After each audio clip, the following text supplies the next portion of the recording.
Hey guys, so I've got a couple new products from the Inkey list, which I have a lot of thoughts on. So I thought I would do my initial review of them. Although I've been testing them for quite a while now. I don't know, 3 weeks or so. So let me start with the cleanser, the Fulvic acid brightening cleanser. It doesn't do much cleansing.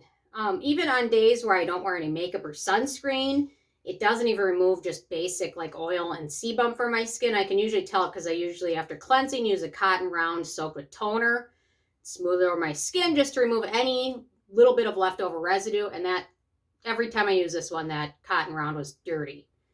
And that's even on days where I didn't wear makeup or sunscreen. So I wouldn't really rely on this to do much cleansing. You're certainly going to want to use it as a second step cleanser because otherwise it's not going to remove much. The brightening ingredients in here, they're sitting on your skin for maybe a minute at the most. They don't really have time to really be effective. So you're better off if brightening is a major concern of yours, going with a good leave-on treatment because this just is not going to cut it. I was not impressed with this one. So I've been Inkey list. I really have liked some of their products. Some of their products have really disappointed me. Their peptide moisturizers just nowhere near where it should be in terms of peptides and things like that. But let me talk about this guy, the Symbright Moisturizer. So I've got a lot of thoughts on this one. First of all, I didn't get much brightening from it, but you know what? That's one of those things. Maybe it will work great for somebody else. Maybe not you, maybe somebody else. But anyway, so we've got this ingredient list here. So they mention certain percentages of certain ingredients, 0.5% Symbright, 2% Coco-Glucoside plum, and then 1% red algae. The problem with that is this little ingredient, Phenoxyethanol, it's generally approved safely to be used as a preservative in amounts of 1% or less. So the problem is all of these star ingredients come after that. So how do they have 2% of this Coco-Glucoside plum when it comes after phenoxyethanol? My initial thought was, well, maybe they're using way too much phenoxyethanol. That could be. My second thought was maybe the ingredient list was done alphabetically. Sometimes with certain ingredients and products, if it's technically as a drug, they can do the ingredient list alphabetically. But that's not the case either. So I'm not exactly certain what is going on with this. If you have any clue, leave a comment. Right now, it's going over my head. I just can't quite figure that out, how the plum is like the third from the bottom ingredient, and how is it 2%?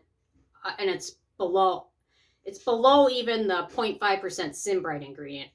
Something is not making sense to me with this product, and I don't know what it is. But anyway, so I've tested it now for a while.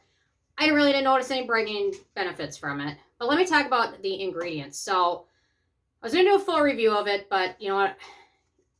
I just want to do today's video and talk about two of their products instead of doing a whole 20 minutes on this specific product. But their main claim to fame in this one is their Symbright ingredient, which, to be honest, after searching through PubMed and research, I can't find any studies that show this has any proven brightening benefit. Actually, the only things I can find out about this ingredient, which they use their technical name, which is Sclareolide. I think that's how I'm pronouncing it. But it's technically and actually used as a perfuming ingredient and a fragrance ingredient. It's a type of fermented clary sage, which is typically used as a perfume, a fragrance ingredient, and it actually has been known to be more of an irritant and potentially sensitizer to skin. So where this Symbright ingredient is coming from and how they're proving it has any brightening effects, I have no idea. Maybe the manufacturer has one study showing it did some brightening, but I don't know. If you're really concerned with brightening, this is not the product I would go with. The plum is way down the ingredient list. This algae might have some brightening and protecting effects, but overall, this one is just a big question mark. I don't know what they were thinking with this product. The ingredient list is all bizarre to me. The ingredients, the plum has been shown to have benefits, but to be honest, when there's probably not even 2% of it in there, you're better off going with a good vitamin C serum or something else. Anything but this one, because this one to me is a big letdown. That clary sage really blows my mind how this suddenly some brightening ingredient, which has really no independent research on it. So anyway, those are my thoughts on it. They also released a hair product recently, which I actually really like the product, but the mister itself is terrible. It is like the hardest thing to push down ever.